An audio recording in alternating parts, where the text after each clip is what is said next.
Hey, I'm Veronica Jans, and I'm obsessed with backends, specifically your business backend, your operations, and I'm the CEO and founder of Business Laid Bare.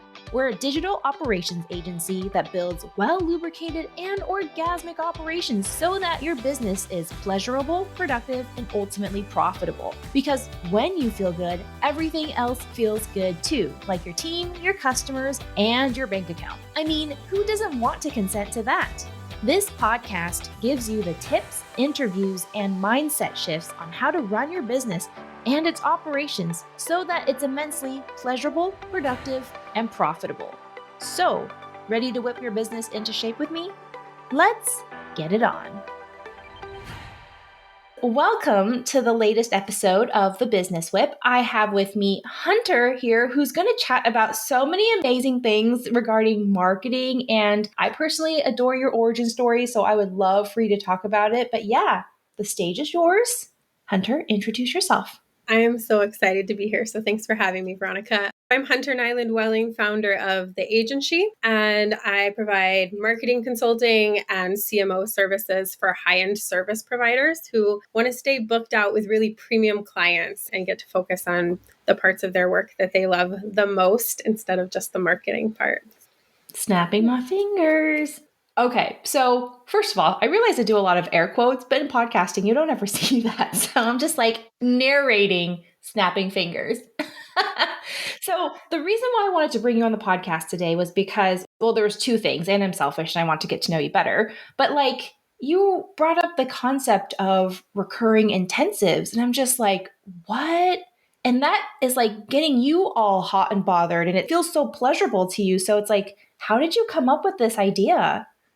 Yeah, I absolutely love it. So for those who don't know, recurring intensives is like my signature business model. It's the way I work with my own clients. I'm starting to teach other people how to do it. But what it basically looks like is, I think a lot of people are familiar with like VIP days or like buying a day rate or an intensive, something like that. I do that for my clients who hire me as their CMO. I give them a VIP day, but I do one every single month. And that has just like changed everything. So you asked how I came up with it. The like short version of that is I was at this point where my business was not working. It just wasn't sustainable. And I was kind of in one of those like burnt out, like crisis moments. So of course I just like called one of my beloved mentors from a Starbucks parking lot, pretty much desperate. And she started talking me through it of like, okay, here's the parts you like. Here's the parts you don't like. Why don't you just like make the people who are doing these intensives do it with you month after month after month instead of just one time? And I was like, can you do that? Because I'd never seen anybody do that. And honestly, to this point, I don't know anybody else who's doing the recurring intensives this way, except for people who like, I have clients who after working with me have changed their business model to be that way. And I have people now who have like bought workshop from me and done it, but just like I'd never seen it. And when you haven't seen it, you can't conceptualize it, you know? So why does it feel orgasmic to you right now? Yeah. So here's the problem I was having before that. I started my business back in 2016. And by 2018, I built up a 6-figure agency model doing all sorts of digital marketing. And so like, I always thought like once I hit that 6-figure, whatever, like everything's just going to feel fantastic. I'm going to be rich, you know, it's going to be wonderful. You know, it's like, no, none of that was true. I burnt out hardcore to the point that I wound up in the hospital developing chronic illness and like on bed rest for 5 months. And I should add that, you know, at the time when I started my business, I was a single mom and the only person providing for my family. So not a great situation. And what became really clear and what all the doctors were telling me is like, this is caused by stress and you have to change your life so it's not stressful. That was a pretty good motivator. So what I knew at that time is like, I didn't like running the agency. I didn't like just being, I felt like I was just a manager and I didn't love it. So that wasn't the way I wanted to work with people. I also knew that I didn't like long projects and just all these retainers that I got. They just felt like for me, it's so different for every person, but like for me, it just felt like they always were like looming over my head. And even when I was on vacation, I wasn't really on vacation because I just like, I still felt like I owed everybody a response because they were like paying for me to always be on for them, you know. just wasn't working for me. So during that bed rest period, I let go of all my retainer clients, let go of the agency model, started over. And so the thing I knew I loved doing was strategy. So I just started doing consulting, which is cool, except for it's really hard to make enough money when you're just selling like one-off consulting sessions. So that's the sticky point that I found myself in, is like I couldn't do retainers, but selling all this one-off stuff, the sales cycle was as exhausting as being on retainer for people. So I was like, okay, I need to do something where I can be the strategic consultant, but have really stable revenue. So, how many people were you working with in the agency before that all came crashing down on the client side and on your team side? Yeah, my team varied. I brought in different contractors and stuff at different points. There'd be like 5 people, typically, is kind of what it would hover around. And clients, like, I wish I just could pull a number off the top of my head. I can't right now, but I know that often there was like 8 or 9 open projects. That's enough for me. Yeah, right. Like it just was not fantastic. So there was just a lot going on all the time. So now that you have recurring intensives, can you walk me through the process of one, like how that allows you to step into what you do best? Because it all anchors to me on pleasure. Like building an orgasmic business starts with pleasure. So then, therefore, after it's pleasurable, then you are likely to be more productive and ultimately more profitable. And I realize that when I say the word profit, like that seems to be a huge buzzword in our industry. Like get more profits, like scale and profitability are like the biggest buzzwords. But I'm just like, what does it really mean to be profitable? It's not just like spending $100,000 to make $100,000. It's like, this is what you actually have left over, right? So it's like, talk to me about like how recurring intensives plays into that pleasurable part and how it makes you more productive and then ultimately more profitable. Yeah. Oh, I love this question. I love that you're bringing up that distinction because honestly, I feel like profit needs to be a bigger buzzword because everybody that I tend to see is talking about revenue. And stop telling me what your revenue is because I don't care. I just don't care what your revenue is. I know people who can bring in multiple 6 figures and they can't take home enough salary to pay their bills. So I don't really care what your revenue is. So I'm glad you're talking about profit, but I'll step off that soapbox for a moment. Yeah. So you were asking about like how this works with pleasure. So yeah, through all this soul searching experience, there's some things that I know that I love and that make me like, they just light me up in terms of how I work with people. So one of it is I love boundaries. So when things have really clear boundaries and everything is really clear and there's no nebulous, icky gray areas, I'm so happy. So intensives, tons of boundaries, start time, end time, you know when it's on the schedule, you know what you can do, like just boundaries for days. And I love that. The other part of it is just I was at this point when I was doing the agency model where I was just saying yes to any kind of work because I could do it. I know how. Like I have a lot of savvy. I've got a lot of skills. I've got a lot of skills I don't even want people to know I have because I don't want anybody to ask me to do it. So that's what I was doing for people. It's just like, oh, but can you also do this? Can you do this? Can you do this? And I would wind up doing all these random projects, Veronica, that would like blow your mind. I've been there. We've all been there. So no judgment. Yeah, absolutely. So unlike a lot of online business owners, I do not work exclusively or necessarily even primarily with online businesses. I work with high-end service providers, and a lot of my clients have offline, like in-person service businesses. They're high-end professional organizers or wedding planners, things like this. A lot of those people don't have a lot of tech skills or a tech support team. So when they hire you to like do their marketing and you're the one who knows their way around a computer, you wind up like being IT support when you got hired to do marketing. So when I switched to Pleasure, it was like, it's just going to be hard to every project that's not 100% in my wheelhouse. And my wheelhouse is setting your big picture marketing strategy.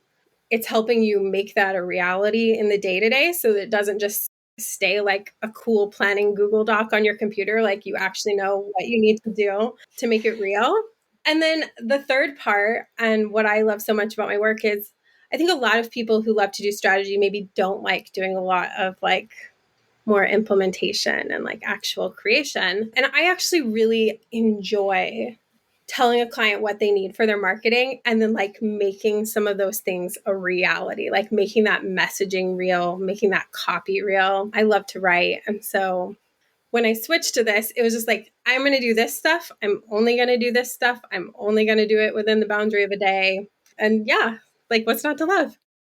No, I love it. So talk to me about how you retain your clients, because I think one of the big things that everybody wants to talk about is like income predictability. So in your recurring intensives, do you have like a set contract for how long this goes on for, or is it month to month, which doesn't sound like it, but yeah, talk to me about that. It's not month to month. It's all a learning curve. So one of the things I love about business is all just like a scientific experiment in action, right? You come up with some hypotheses and you see what works and what doesn't. So for me at this point, it's a 6-month minimum contract. And that's because I work in marketing strategy and it takes time. It takes time to hone it and test it and see what happens and refine it and get to enjoy the results. And I only want clients who are sure enough in their business and open-minded and confident enough to be able to go through that testing period. So if you can commit to 6 months, you're one of those people. I don't do month to month because I just don't believe you can do a high level marketing strategy and roll out in a month. Maybe they could get it all produced if you had like a team of 20 people or whatever, but like, would you even see results? Like, I don't know, you'd get it all done by day 10. You only have 20 days. I don't know. You need more time. Yeah, you need more time. Marketing is a constant testing thing. And it just seems like I've never necessarily been in a space where I've got my marketing 100% dialed down, but I've learned that once I start getting into something, it's like the landscape begins to change again, or like the whole world shuts down, for instance, or like, not that I do it this way, but so here's something that I'm still trying to like grapple with. It's like, I hate salting the wound of people already down. And yet people have said in the past, like marketing is all about realizing like people have a pain point. So here comes the difference between like bro marketing that's hopefully getting, let go, and more into like empathetic and compassionate marketing where you're like, hey, I'm here. I see your pain point, but here are the possibilities and opportunities, and this is how you can solve it, rather than saying like, oh, look, this sucks. Let me like salt that wound a little bit more just so that you will work with me because I understand your pain in that sense. So I love what you're doing. And in like a marketing intensive, how long do you work with that client every month? And do they get like support between each session? Is there some sort of like ongoing support in case like they don't like to implement or execute things? Yeah. So I do a meeting with them to kick off the day. And that's where we look at that big picture goal, set priorities, set what needs to happen. I tell them what I'm going to do for them that day, give them some ideas of what to expect their team will need to do that month. But that's part of what I do throughout the day is create like a to-do list for them, And then I log off and I spend the rest of the work day, which typically is like 6 hours or so, working for them. Oh, so you're not actually meeting them live for 6 hours? Because I'm like, I would be so drained. No, I only meet with them for like 30 minutes, maybe an hour and a half when we get started the first month. In my mind, you're a busy CEO who doesn't have time for this. You don't have more than 30 minutes to give me in the morning, So I get them in and out, and then I do the rest independently. Look at that. I love it. And then you get a checklist of things to do. I absolutely adore this. And so I also want to talk to you about this topic that you brought up about how to think like a CMO and designing your own marketing strategy. So it kind of like falls into that. And tell me, like, I don't know what questions to ask in the marketing world because I am not a marketer. So I'm just like, what questions do I ask? But I'm just like so entrenched right now and like so captivated. So just like, yeah, tell me the things knowing that I'm asking questions like a toddler. Yeah, I love to talk about this, and that's okay. I always think it's funny. There's this myth that's floating around the online business world that like you are somehow not as smart or something if you just don't have all of marketing totally figured out. And that's so weird to me because marketing is a skill and it's like a niche skill. But I think it feels like everybody should be good at it because who gets heard the most on the internet? People who are good at marketing, which is typically marketers, right?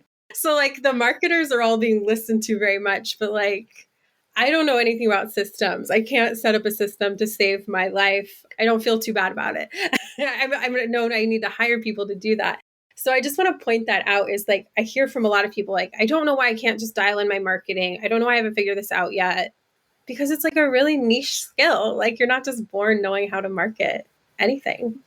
It's almost like we're, as CEOs, expected to because we are the CEOs. And especially when you're in startup mode and you're a team of yourself, 1 to 2 people, it's like you have to wear that marketing hat. And I felt that stress before because I'm just like, I've never launched a single thing successfully in my career. I'm always like, I have this plan. I'm really good at creating the project plan and the Gantt chart for it. I'm like, oh, look at this pretty graph. Look at, we're going to follow this to the T. And the day it launches, I'm just like, I have executing skills, but none of this feels really good. So that was a fun experiment. Oh man, it's so real. I think that's why investing in marketing help, outside perspective in whatever way makes sense for where you're at in business. It's just like some messaging help, some strategy, some outside perspective is so powerful. I do it for myself. Like I hire people to help, me because you're right. Like as the CEO, you kind of are expected to do that. And also you're impossibly close to it. You're kind of like almost the worst person to know how to sell it because you're so close to it. So getting any sort of outside perspective, even if it's just for a few hours, can be really helpful.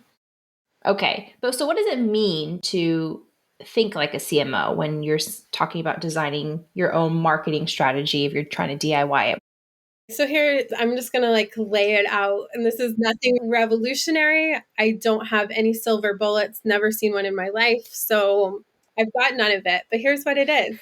It's just there's some basics that when we get all frenzied and caught up in the day to day and like just producing content and stuff that we don't always think about. So, first thing as a CMO that I want to know is how much money do you want to make and how much impact do you want to have? Like hard numbers, not, it would be nice if it was somewhere between. Well, what does it mean by impact? Like, how do you put a number on impact?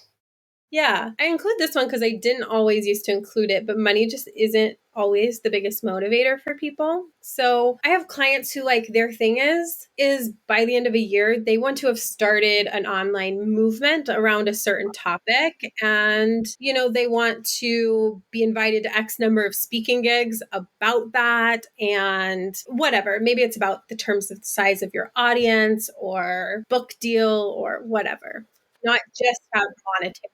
Right. Okay, so gotcha. Not just numbers where you're looking at revenue, but like how big your list is, or well, quality. So like a quality percentage, or how many times you get invited to speak at a conference. So that's considered in the impact category. Yeah. Okay, love it. Okay, that seems simple. So that's step 1. What's step 2?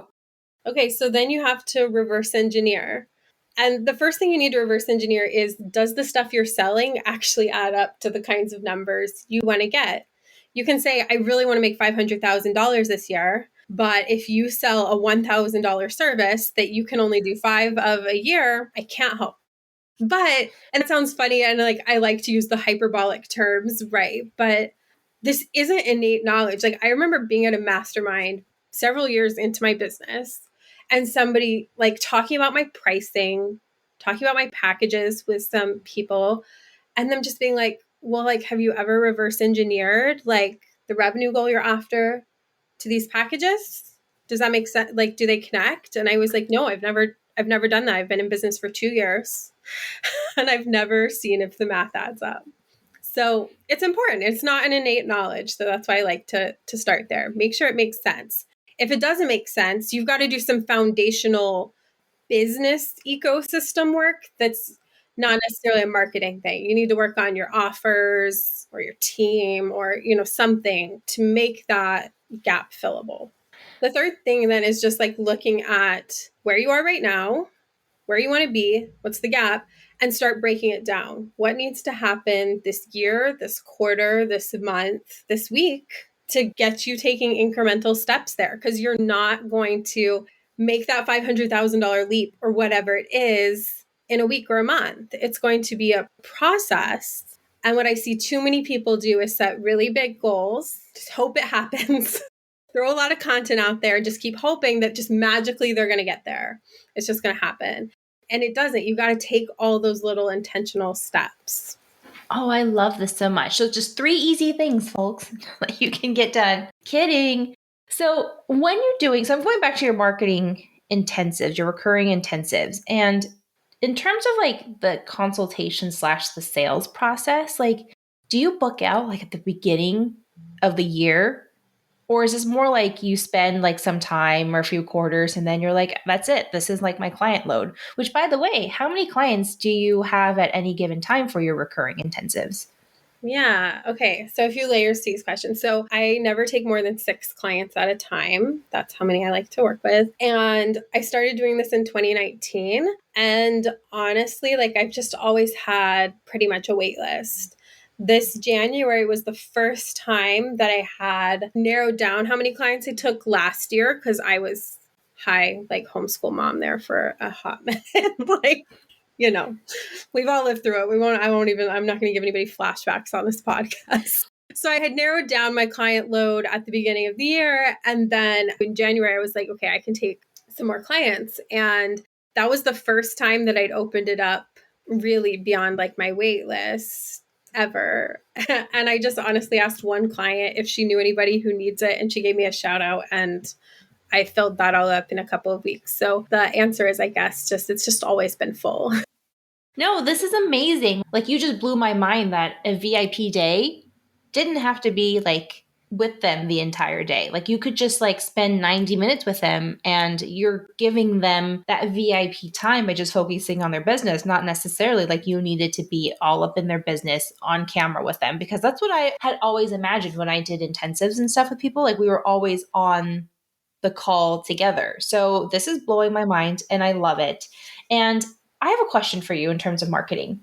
How do you know what is like the best way to market your business is for you? Now, that seems like a really vague and also loaded question. And the reason why I'm asking is because I have gone through an experience of figuring out, okay, I am not an e-course seller because it felt so transactional. Hello, took my strengths assessment, and Relator is my number one skill. Relator is the ability to cultivate deep and like fulfilling relationships rather quickly. This is why I work one-on-one with clients. But in terms of like marketing, I realize that social media doesn't light me up. And it's almost like I would rather podcast and network and have rich conversations with people, again, developing my relator skill to like market. But it took a long time to realize it because a lot of the internet marketers are like, you got to build a list. You got to show up on Facebook Live like every week or something. From your perspective, how does one know what marketing tactics like they should go with based on who they are, I guess, as a person? Yeah. What a good, like, juicy question. Okay. So the first thing to say is anybody who tells you that you have to do a particular marketing tactic, they're selling you something related to that marketing tactic. That's true. Like, even sometimes I give advice and I'm like, think about that. Even when I give you advice, because I sell certain marketing services. And that's just because obviously any of these marketing platforms that we're all on didn't exist not that long ago, yet business was. So clearly you don't have to have Facebook Lives to do business because there was business before there before there was Facebook Lives, right? And that's just true of all of it. So there is no like one, you have to do this. And it's just important, I think, for our like media literacy as business owners to be aware of why people are telling us things so that we can learn the good stuff without putting ourselves into a black and white like self-judgment spiral about what we are and are not. Oh, that's so me because like I said, I've never ever launched anything when people were like, oh, you have to have like a runway and then your cart opens and you launch this thing and then people join. And I'm just like, it has never worked. Or they're like, you should be able to build a list of like 1,000 people a month. And I'm like, I got 5 because that's so me. It's like, I don't want just a number. It's like that relationship factor is so important. So it's, how do you like find this out with your clients? Is this like a really long process or do you just know like based on them talking to you on a consult call, you're like, Veronica, you should not be launching because this is not you and when you don't execute well? It's a multi-pronged approach. So The first is I look at every client is different. And so just like you're a relator, first and foremost, I also have a lot of like relationship strengths as well. And something that I think is important is being able to attune the marketing plan to the particular client. Like, what's their actual situation? Because if I sit down and give you a marketing plan based on the energy capacity and the talents and what's worked for the audience of and the team capacity of a totally different client, it could have brought them multi six figure launches and it might not get you anything. And you might not be able to execute it at all because if they have a video producer and a social media manager and an executive assistant and whatever, and you have their plan is not a good plan for you. I always remind people of this because a lot of people come to me with like Gary Vee advice. We don't have to get into that. But what my point is always like, well, Gary Vee says do this much, da da da da da. And I'm like, you realize people like them have like a full-time staff of 6 or 7 people just devoted to cranking out content. Sure, like if you try to match that pace and you just have you and a VA, that's an unsustainable workload. So you have to assess that, which I know is a bit of a rabbit trail. But so when I'm assessing it, I'm looking at what's your energetic capacity. I'm a really low energy person. I manage chronic illness. I'm low energy anyways, like just since I was a child. And I'm the introvertiest of introverts. So my energetic capacity is about an inch long. I'm going to take a nap after you and I talk. It's really lovely. And I'm going to be so present here, but I'm going to take a nap after this, you know? I love your transparency because that was kind of what I was thinking about too. So, nappy friends. Yeah. So if I had a marketing to-do list that involved me doing 4 of these back to back and then recording 2 videos to put out for a launch, I could do that. I'll be in the hospital again in 2 months, you know? So you have to look at that. You have to look at your own capacity, your team's capacity. The other thing I always ask clients about is like, where is it easy for you to show up? So you said you like the podcast. Like, are you great at podcasts? Cool. I had one client and she would always just feel so terrible because she wasn't a strong writer. And so it would take her hours to write a newsletter that was nothing to write home about, you know, from anybody's perspective, hers, whatever. But she could show up on video and just like wow you. Like she was just amazing on video and people loved her videos. And, you know, it's just like, why aren't you emailing them a video every week instead of like trying to force yourself through something you don't want to do? That's so brilliant. I love it. Like, yeah, for me, I can write, but I'm like a verbal processor. So it's like I talk to think. And I'm an introvert too. So it's like I feel you on the energy part. Like, I will give so much to this podcast. And it's just this podcast lights me up.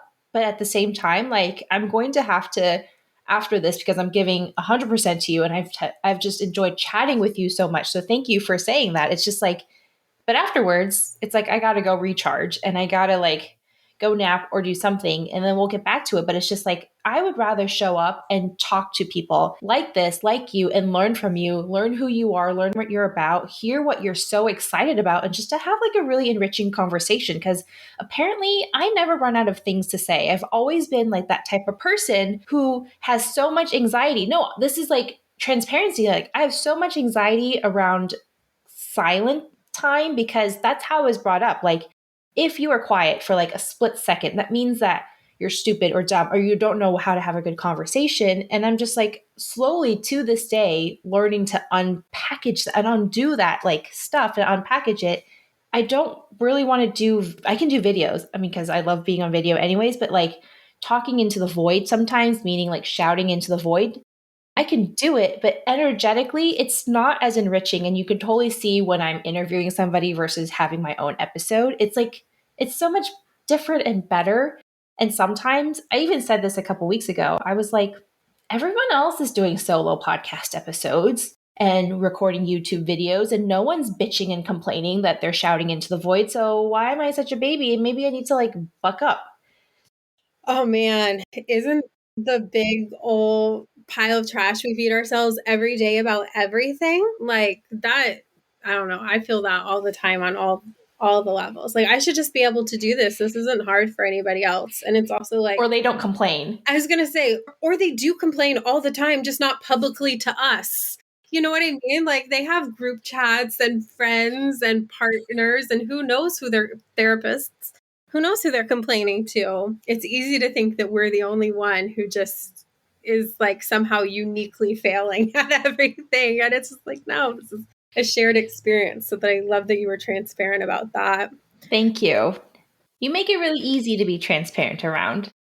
I was thinking about when you were talking about the marketing strategy. So the other thing is, by the time I'm working with clients, you have to be at a certain level to be thinking about hiring a CMO, right? Like, you're bringing in some money, you can invest in some strategic support. Because the thing is, like, find what you're really good at, the podcasting, the talking with people. Maybe you do Instagram lives like jointly with people to be able to like bounce off their energy or something like that. You do that. And maybe that's kind of like the bulk of your marketing production while you're soloing it.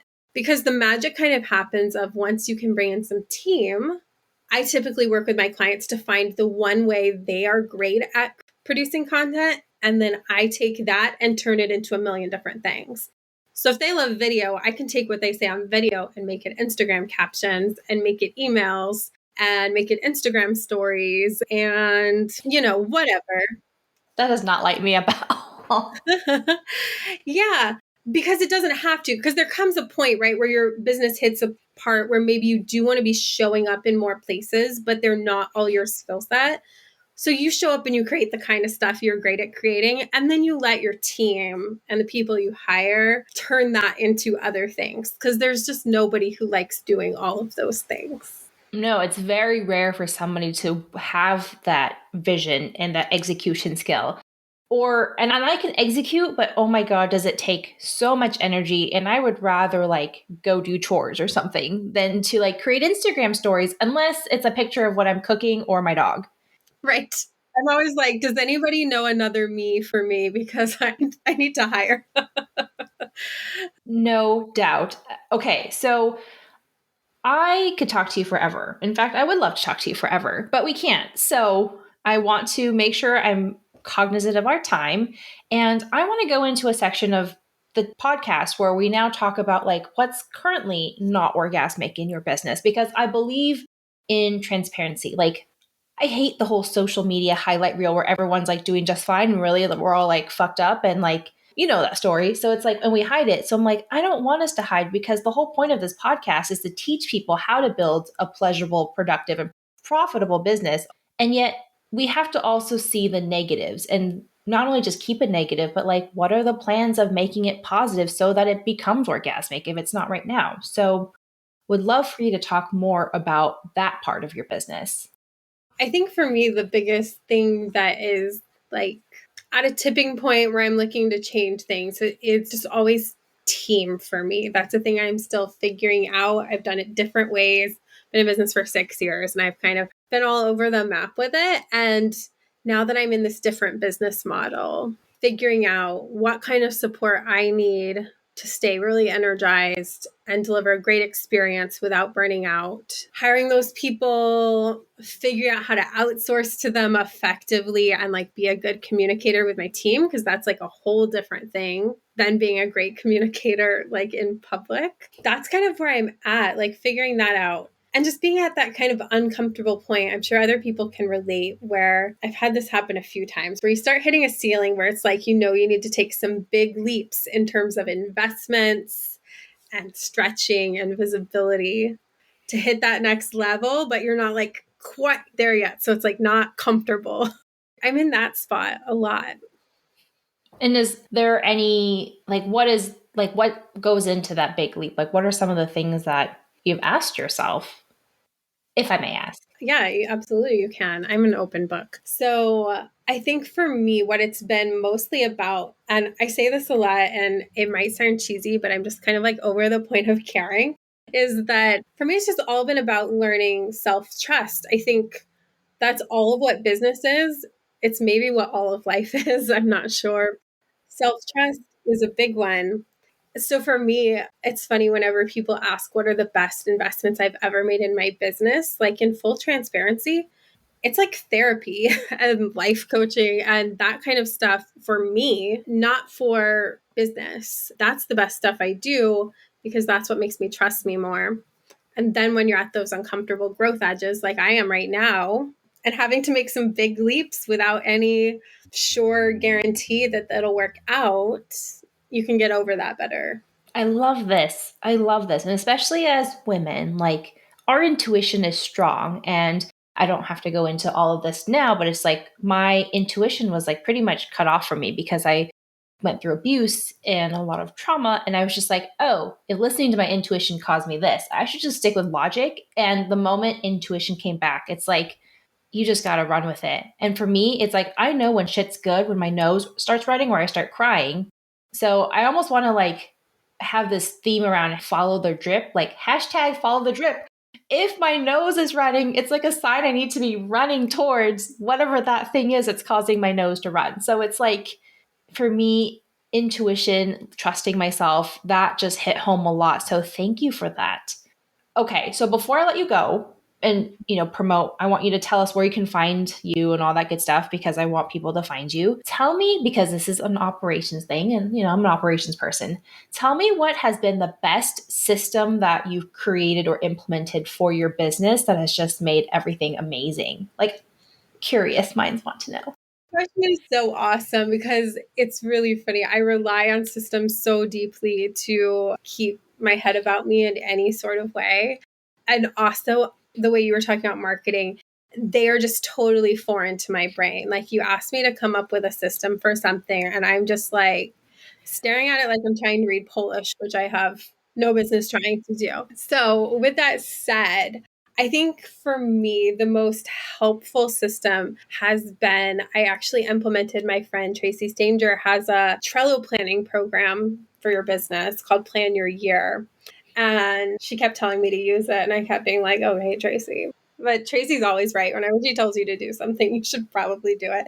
So this year I finally did it. And so like I've got my year, all those goals we talked about, all those revenue goals and impact goals and things. I got my year mapped out. I've got a system for breaking that down by month every month and updating each month as we go to track progress.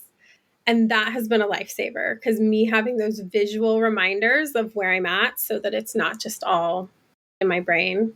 That is brilliant. I love it.